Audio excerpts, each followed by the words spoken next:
Thank you. So welcome everyone. My name is Fabiano. It's my second time here in ETH Denver. I'm very excited to present to you guys one more lesson from developing CryptoKitties.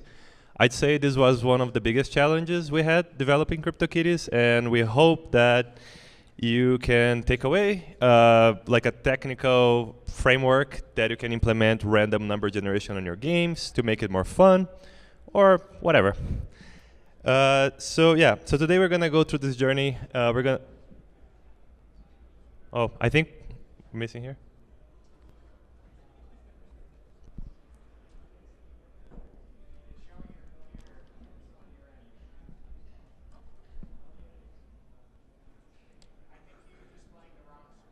Oh, yeah, okay.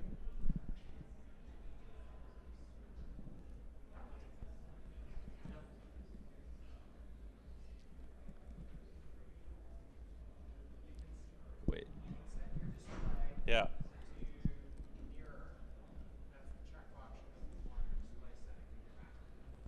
Okay. Arrangement mirror. I think we're good now. Thanks. So we're gonna go through the journey a little bit. We're gonna talk about random and random on Ethereum in particular. We're gonna talk about CryptoKitties, the goals we had, the constraints we had, and eventually how we got it right. So there are many ways to get it wrong. First of all, randomness. Developers mostly know what randomness is, but randomness is like the lack of pattern and predictability on events. And individual events, random events are unpredictable.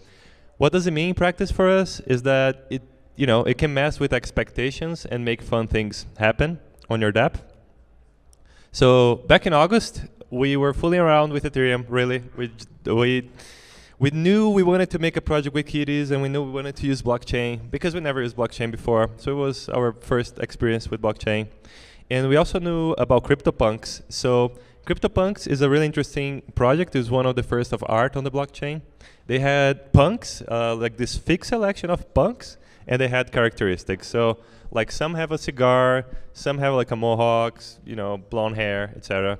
And you cannot make your own punk, but you can buy punks and sell punks. So we wanted to do something different. We wanted to do some sort of art that you could make your own art. And the way to do that, we have like kitties, several layers of things, of characteristics on kitties. And we wanted to do near infinite combinations. But we didn't want the users to just like simply choose. We wanted to do something that's more like biological feeling to it. So we needed a random number generation genetic algorithm for it. And that's how we set.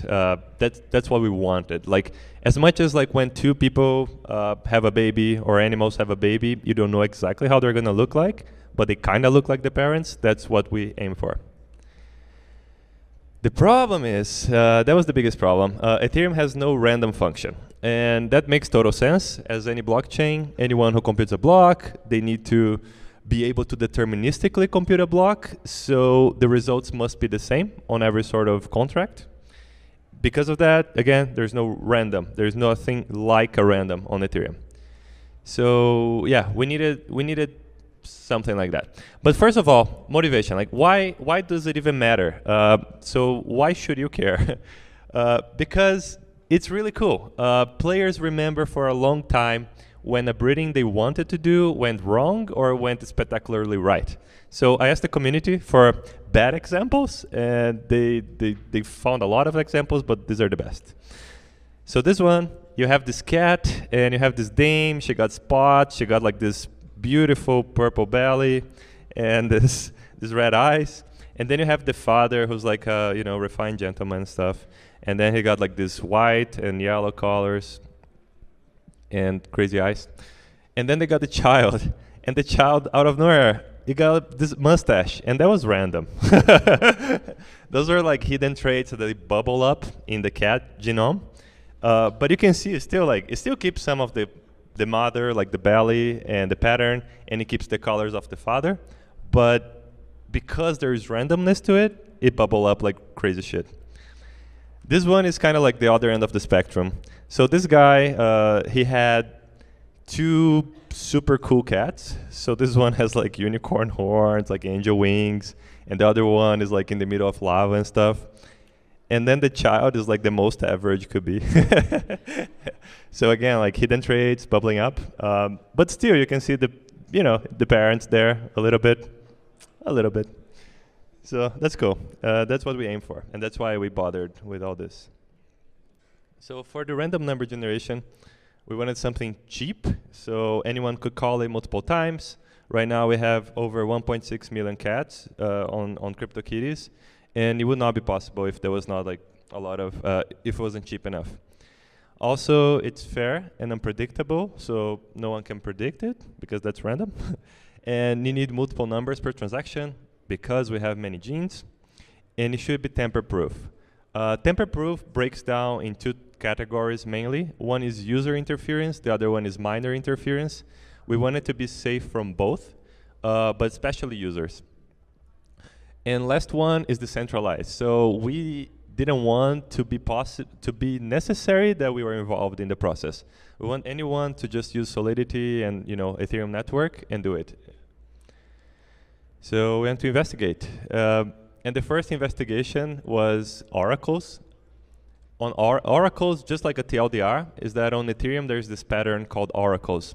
Oracles are bridges between outside Ethereum and inside Ethereum. So oracles often, they just get information from databases, from APIs, and they put on the Ethereum network. So we thought, oh, maybe we can get random numbers from outside, like some random API or something. So we look into it. We look into a solution called Oraclize. And Oraclize is a centralized service. So it had a lot of things we didn't want. One of them is like, it's not cheap. It's probably fair and unpredictable. They probably would not tamper with it, but we couldn't prove it anyway.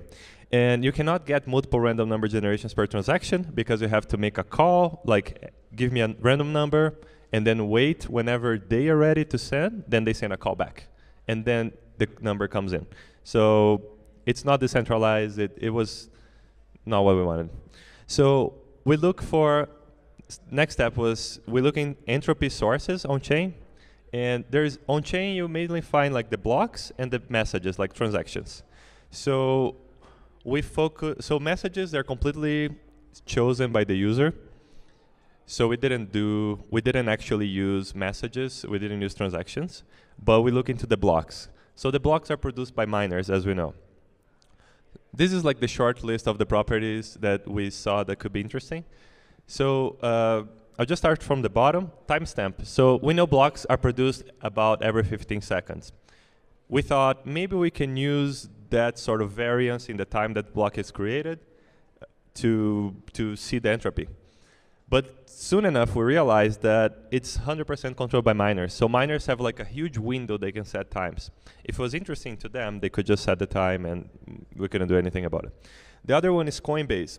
Coinbase is the address of the miner who mined the block. And again, it's fully controlled by miners. They can just choose, they can just set whatever address they want. So again, it's not really good because it's 100% controlled by miners. And the only solution that seems to be really good is block hash. So block hash is not tamperable with in proof of work. The only, and it's a huge seed, is like 256 bits, which is like a really, really big number, and that's something you want when you're looking for entropy. You want like a really big seed. The thing is, it's not always available because of on Solidity smart contracts, you only have the block hash for the last 256 blocks. So that's a bit of a problem, but it's by far the best source of entropy. So first attempt, this is our contract. This is our first attempt contract. It's just this is the simplified version, but it's a seed. So you keep a seed as internal state, and every time someone asks for a number, you update the seed by hashing the seed itself with block hash, with Coinbase, with difficulty, which is another property from the block. And yeah, that's alrighty. But the block hash in this system, because we're not committing to a certain block height, the user could choose to call in the block that's better for them. So if you're like an advanced user, it can be good for you because you can like just simulate calls until you're happy with the results. So this is not good. And then the Coinbase and difficulty miners could manipulate. And again, like we're less worried about miners, but yeah. But this method here, it privileges powerful users, so that's not good. The second attempt was actually committing to a block. So you can see in the function parameter here, we commit to a block. So we say at block, let's say 1,000, you get the seed from that block. And let's say if the block is passed, then you just get the value 0. So you don't get to choose. But this one also had a problem. Then we realized the seed is the problem. So we cannot have a seed. Because the seed means that the user can call this function, or can wait this function to be called until it's convenient for them. So the seed is basically like keeping state, and that allows to reroll. So that allows for user tampering with a random function. So keeping state was not good. Yeah, so, but the block hash is good, because miners cannot manipulate, although it can expire. So this solution is cheap. It's quite cheap. It's fair because, well, it's kind of fair because users could manipulate the seed, but it does give us like many random numbers per transaction, so we can have as many as we need, and we do need a lot. We did get tamper proof. No, sorry, we didn't get tamper proof because again we have the seed. But it's decentralized. It does not require us or oracles, so that's good. But then eventually we got it right. So the final overall idea is we have a breeder. So we have a breeder, the user who's using the random, who's gonna benefit from the random function, puts a bounty on it. They put like, I don't know, like 0, in our case it's 0.008 Ethereum. And nothing happened. You just like let time pass on, because in our case, the breeders, they breed their cats, and then they have to wait until the cat's ready to give birth. So when the cat is ready to give birth, anyone on the network can call give birth and get the bounty. Yeah, so that has several benefits, including that we get, so on Ethereum, we cannot schedule functions to be called. If we could schedule functions, we would definitely just do a scheduled function, but you can't. So this has the benefit that users have their cat being birthed in a timely manner, because someone, like right now we have competition, like many people would call them birthers. The birthers, like they compete to give birth to the cat. And sometimes they win, sometimes they don't, but they make money from it. And yeah. And also like the users benefit from it because they have their cats being born in a timely manner, which is what a user wants anyway. Cool. I hope you guys can see it here. It's kind of small, but this is the contract. So it's split in 2 contracts. It could be 1, but we decided to do 2 for modularity's sake. So we have the main CryptoKitties, and then again, this is the 3rd step. Someone calls give birth. We get the matron. We check if it's ready on line 7, and then we call gene science, which mix the genes. So we pass the genes of the first parent, the second parent, and we pass the target block that we're gonna use to get the block hash from. So this will never change unless the random is 0. So then we do some magic. The contract is public, by the way, now, so you can check our contract for the. I'll pass the link later, but like, yeah, you can check. This is like a simplified version.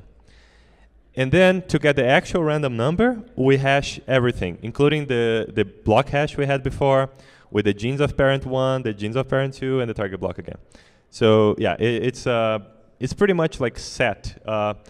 Meaning, doesn't matter what block you call, it's pretty much the same thing. And because we have the economic incentive to call first to give birth, we pretty much have the guarantee that the block hash will never expire.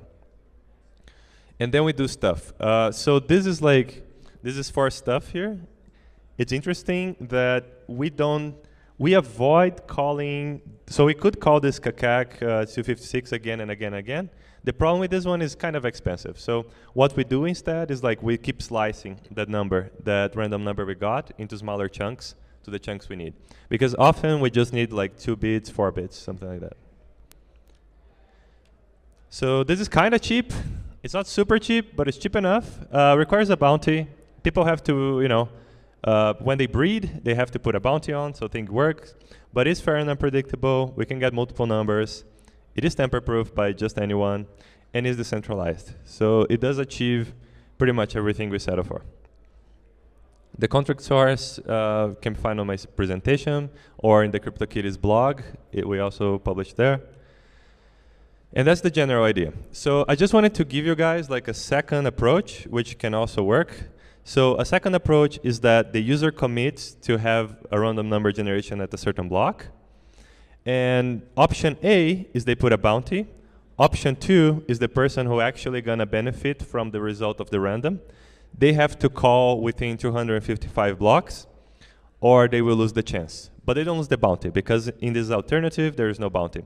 They just say, use whatever is the hash of the next block, or 10 blocks from now, or 1,000 blocks from now, and they go 1,000 blocks from now, and they call it again. So they could use that. And you can keep slicing, as I said, to save gas. So you can keep slicing if you don't need the whole 256-bit number, which is really big and no one really needs that. So you can just use bits from that. The caveat is it relies on proof of work. So this method is only strong as proof of work is. Don't use it for any reward that's bigger than 3 Ether, like that's the block reward right now, because then you're kind of giving miners an incentive to drop valid blocks. So you're actually competing with the Ethereum network, the protocol itself, which is really interesting. But if you keep like whatever they can make, they can profit from your random number below 3 Ether, you're probably fine. Because miners wouldn't bother using like custom software to screw you over. And the other thing is like, once Ethereum changes to proof of stake, then this won't work anymore, because this relies on proof of work. On the other hand, the Beacon chain, and this is a bacon chain,